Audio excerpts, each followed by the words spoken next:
Long before SpongeBob took over the cartoon world, and eventually its entire parent network, there were a plethora of shows on Nickelodeon that had kids glued to the TV. Doug, Rugrats, Hey Arnold, and Rocko's Modern Life, to name a few, were prime cartoons that stood tall in the era of 90s programming, but these weren't just any cartoons, they were Nicktoons. Some would consider this era of Nicktoons to be the most beloved of all time. And what do you do when you have a ton of successful franchises with an audience geared towards kids? Why, you put them together in a mediocre kart racing game to make profit. Nicktoons Racing was the first of many kart racing games centered around Nicktoons, and you know it's old when SpongeBob is taking a backseat to everyone on this cover. Originally released in 2000 for the Game Boy Color and PC, a PlayStation, Game Boy Advance, and arcade release would come out later between 2001 and 2003. Today, we'll be looking at the PlayStation version of this game, and the reason for that is because it's supposed to be one of the worst and oddly hardest Nicktoons racing games ever made. Even on easy, the CPUs are monsters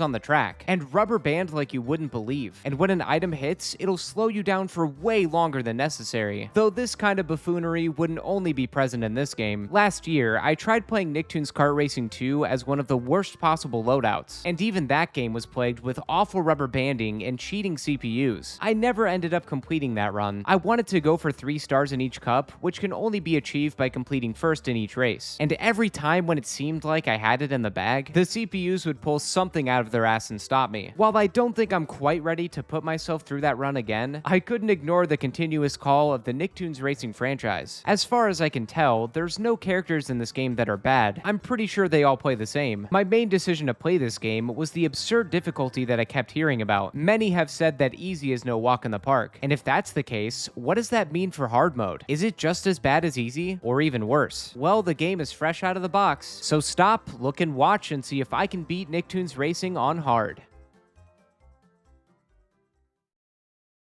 Bet I threw you off a little with that title, huh? This run is purely for my own curiosity to see how bad this game is, especially since there's no one character to center around it. But for the challenge ahead, I'm gonna try and beat every cup on hard mode. Just a heads up before you continue, this game has some flashing lights due to the Wild Thornberry's camera attack. If you have any sensitivity to that, you might want to watch another one of my videos instead, or some old new content on my second channel. The very first thing that I, and I'm sure many others noticed about this game, is that all the sounds are turned up really loud. I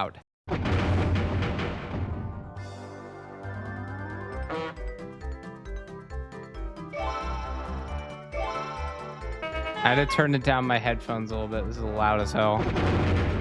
Jeez. So I brought the volume down a little, but that didn't make the sounds any less annoying.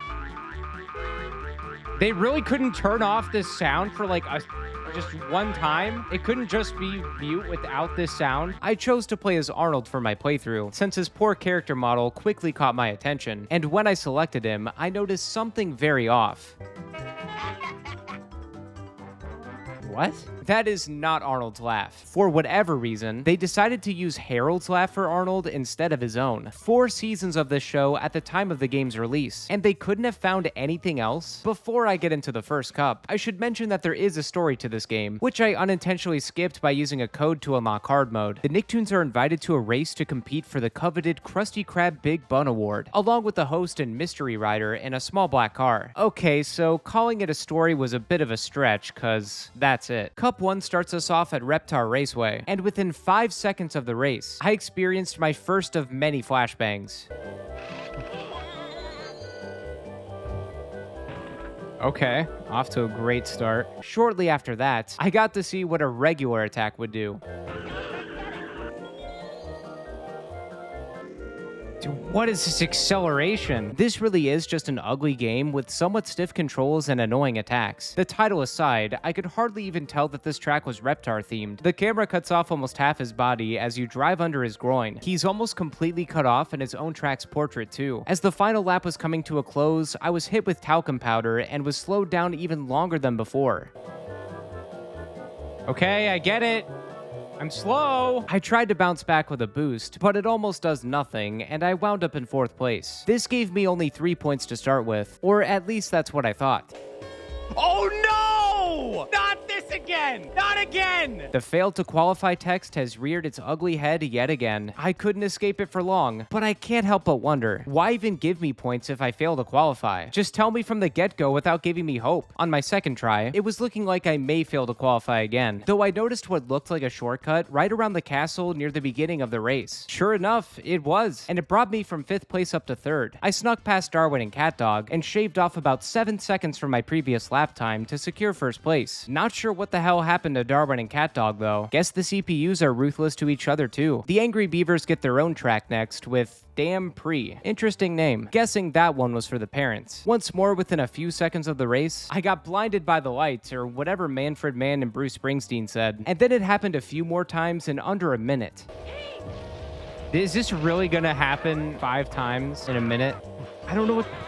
That's why? Despite that, I was in the lead and kept it well into the 2nd lap. During this time, I noticed that the boost can help you catch up to speed after getting hit by an item, so it's good to have a little boost power on hand at all times. The race was going about as well as it could, until a trash can got dumped on me, followed by a jellyfish shock.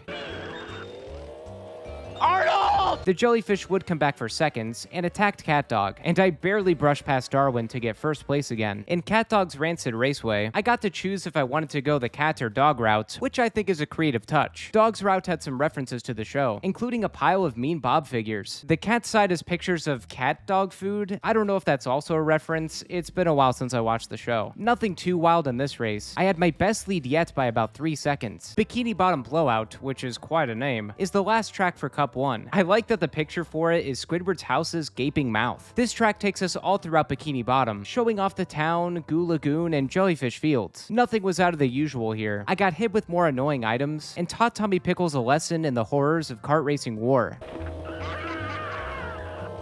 Jesus Christ. I wound up finishing in 2nd, though something was off. You can see it in my eyes when the You Failed to Qualify tune played, and Arnold did his losing animation. I thought I was gonna have to redo this all over again. To my pleasant surprise, that wasn't the case at all. The game will just play the losing tune if you get anything other than 1st. That's a very odd decision. But Cup 1 was over, and Cup 2 is next in line. It starts at Race Madness, which I believe is a Ren and Stimpy track. And like most of the races so far, something happened within the first 10 seconds. What was that scream? Was that Helga? Oh my god. If Helga's scream wasn't startling enough, the track takes us through this nasty, eyeball-ridden alien area, but then it goes back to normal with an army base, where I made a bad turn and got punished for it. Oh, Oh. That wasn't good. The bubble would get me again shortly after, along with a loud stump attack to seal the wombo combo. Attacks would continue to get me throughout this race, and I'd finish in last. The same things would occur on my retry. More screams and well-timed attacks that caused me not to qualify.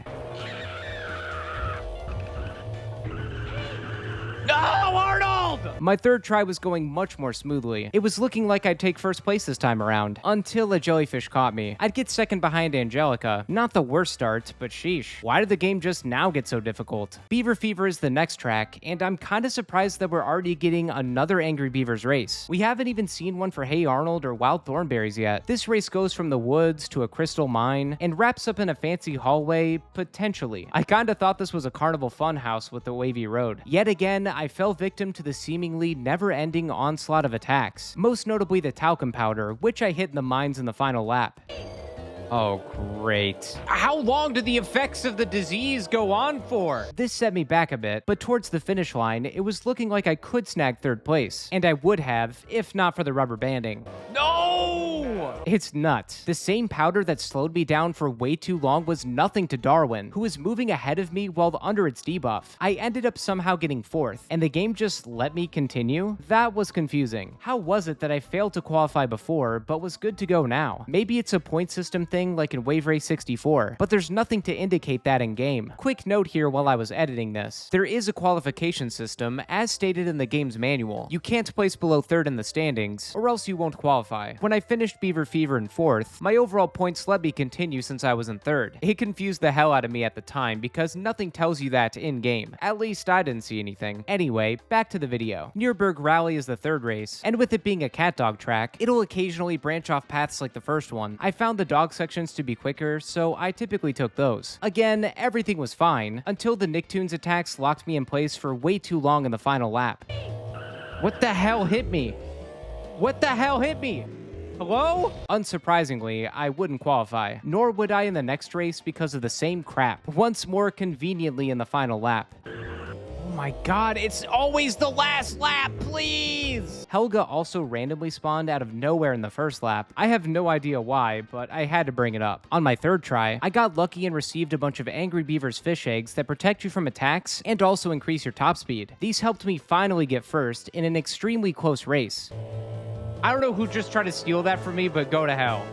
I saw it. Helga G. Pataki. I needed those points too. First place was anybody's game. The final track in Cup 2 is Safari Speedway, a Wild Thornberries themed track that takes us through a bunch of different environments. Sounds exciting, but in reality, it was pretty boring. I got no good items in this race either, which are so important if you want to win. Please, don't want trash! Like the entire race I spent hanging out in 4th or lower, and only got trash cans or skill shot items. That's like being in last in Mario Kart and only getting green shells and bananas. I finished in dead last and lost by 8 points to Angelica. How does a 4th grader lose to a toddler? Well, I'd sure like to say that I beat this on my next try, but that wasn't the case. Cup 2 was where I experienced how truly awful Nicktoons racing is. It's like they know every time and it takes so long. Tommy Pickles! Why did they do it on the last lap? Why did I get to continue on that? I didn't want to continue that. Why did they sink? Why did they sink into the ground? What happened? What became of them? Come on, dude. I just broke out of it! It's honestly a bit impressive how terrible this is. The game almost always finds a way to screw you over at the most inconvenient of times. I sat here and took a beating for the next hour, and would end up beating Cup 2 in a landslide victory of 10 points. But it wasn't easy. Race Madness and Safari Speedway were won by frames. That just leaves the last cup in the game. Hope it's not anything like 2. It begins with Monster Mania, an Real Monsters track. Joining us in the cup is also none other than the Mystery Rider. Whoever it is, they should have swapped out their Maximum Overdrive for Turbo. This track has some toxic waste and fumes that seemingly don't do anything. And then by the end of the track, there's a huge metal press which can block your path. Or both a CPU and the press will do that if you're unlucky like me. I restarted the competition and lost the Mystery Racer, but instead got first place in what was my largest time gap so far. Pickles Parkway immediately gave me flashbacks of the Rugrats movie. But aside from that, this was a mediocre race on my end. I ran into a bunch of random junk and still couldn't seem to get any good items to save my life. There's been no items at all. Why is it as soon as I say that? As soon as I say that, immediately pummeled, immediately bamboozled. The tides turned on my next try, and I had first place locked in for most of the race. It was real boring up until the end though, and when a track gets like that, it usually means I practice some silly voices. Come on, short man. Hey, short man. I can't really do a grandpa that much. Short man, I'm dying. Nearing the finish line, Angelica was pretty much right next to me, and almost took the win away if not for some of my quick thinking. Ooh. What is the time on that? All of these close races remind me of the rubber banding and running high. Finally, we get a Hey Arnold track in Gritty City Circuit. Driving through Arnold's neighborhood was such a treat. I just love that show. This track also plays a great value version of the theme song too. Well, all the tracks kinda did that. Copyright and stuff, I'm sure. The hustle and bustle of the city wasn't too hard to navigate. I was pretty content with claiming second place, but my handy jellyfish slowed Helga down right at the end, and she was too stunned to move. Oh, I stole it. Oh my god, dude, I'm so good at Nicktoons racing. Since I won the first 3 races, I had enough points to place anywhere and win. The cup ended in Bongo Bang Up, and since my placement doesn't matter here, I figured it'd be a good time to bring up this Wild Thornberries Totem Magic item. Apparently it can steal items, and I guess I just never really noticed. Or maybe there were no items to steal and the few times I used it. I don't know, I just wanted to complain. I'd end up in second with sad music, losing animations and all. But with 37 points, I beat Cup 3 and the entire game on hard mode. I think credits were supposed to play where a character wins a year's supply of Krabby Patties and the mystery rider is revealed, but it didn't show up, so I had to watch it separately. Supply of Krabby Patties.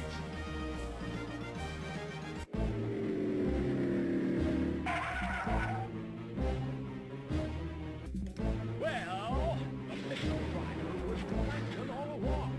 No. Still, he didn't get his hands on Mr. Krabs' secret formula. Well, this stinks.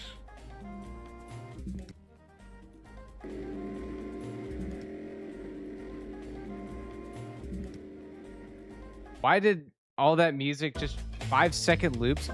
I didn't get the credits either? What the hell? Thank you all so much for watching. The things I heard about this game were certainly true. It sucks. Yet at the same time, it wasn't quite as bad as I was expecting. I assumed that this was going to be some horrifically unfair racing game experience, and to some degree, that was accurate, but I've played much worse. Nicktoons Racing is just a lazily put together, mediocre game, plain and simple. The attacks are all annoying, and while every track is different, they almost all felt the same in a way. I don't know why the devs thought that making the CPU so difficult would appeal to its child audience either. Maybe it was another victim of the rental scheme, where they make the game hard on purpose, so you'll get your parents to buy it instead. Out of curiosity, I wanted to check out the other releases of Nicktoons Racing to see if they're just as bad. I heard the PC port wasn't as difficult, and the Game Boy Color version was kinda putrid, though the intro was charming.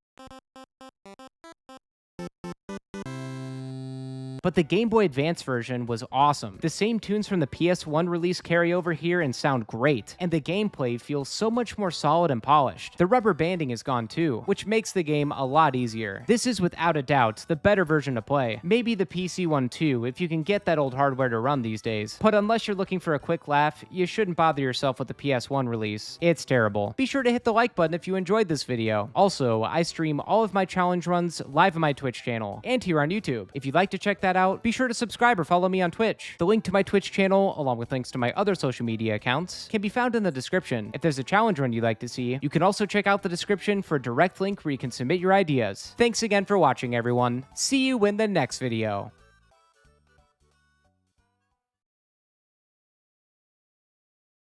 Ray, what are you doing? Playing a children's racing game. You're a 32-year-old man. Why on earth are you playing a children's racing game? Because I've lost control of my life.